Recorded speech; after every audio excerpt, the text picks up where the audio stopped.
পিলখানা হত্যাকাণ্ডের ৮ বছর আজ ২০০৯ সালের এই দিনে গুলিতে নিহত হন তৎকালীন বিডিআর মহাপরিচালক মেজর জেনারেল শাকিল আহমেদ সহ ৫৭ জন সামরিক কর্মকর্তা ও ১৭ বেসামরিক নাগরিক। এই ঘটনায় নিম্ন আদালতে ১৫২ জনের ফাঁসিসহ নানা মেয়াদে সাজা হয়েছে ৮৫০ জনের। চলতি বছরে উচ্চ আদালতের কার্যক্রম শেষে রায় কার্যকর শুরু হবে বলে জানিয়েছেন অ্যাটর্নি জেনারেল। ২৫শে ফেব্রুয়ারি ২০০৯ আচমকা গোলাগুলিতে কেঁপে ওঠে পিলখানার তৎকালীন বিডিআর সদর দপ্তর।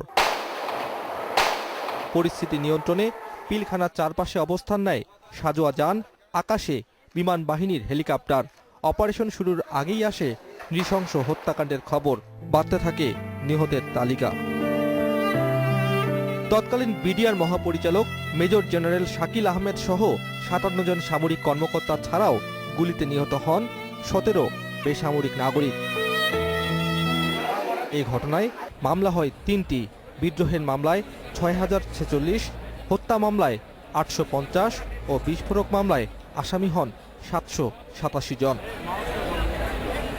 হত্যাকাণ্ডের ৮ বছর পেরুলেও শেষ হয়নি বিচার।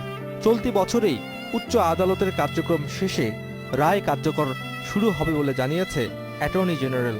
এই বিষয়টি তো খুব তাড়াহুড়া করে নিষ্পত্তি করা সম্ভব না, এবং এর ভিতরে অনেক আসামি আছে, তারা আইনগত নানা রকম প্রশ্নের উত্থাপন করেছেন যে তাদের ব্যাপারে অলরেডি মিউটিনি মামলায় সাজা হয়েছে তাদের, আবার এই মামলায় যদি সাজা হয় তাহলে সংবিধানের ৩৫ অনুচ্ছেদ ভায়োলেশন হবে কি না ইত্যাদি নানা প্রশ্ন।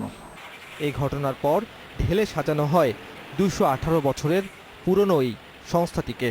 বদলে যায় পোশাক, বিডিআর নাম পরিবর্তন করে রাখা হয় বর্ডার গার্ড বাংলাদেশ, বিজিবি। এখন প্রশাসনিক কাঠামো সংস্কারের পর ঘুরে দাঁড়িয়েছে বাহিনীটি। Abdullah Al Rafi, independent news, Dhaka.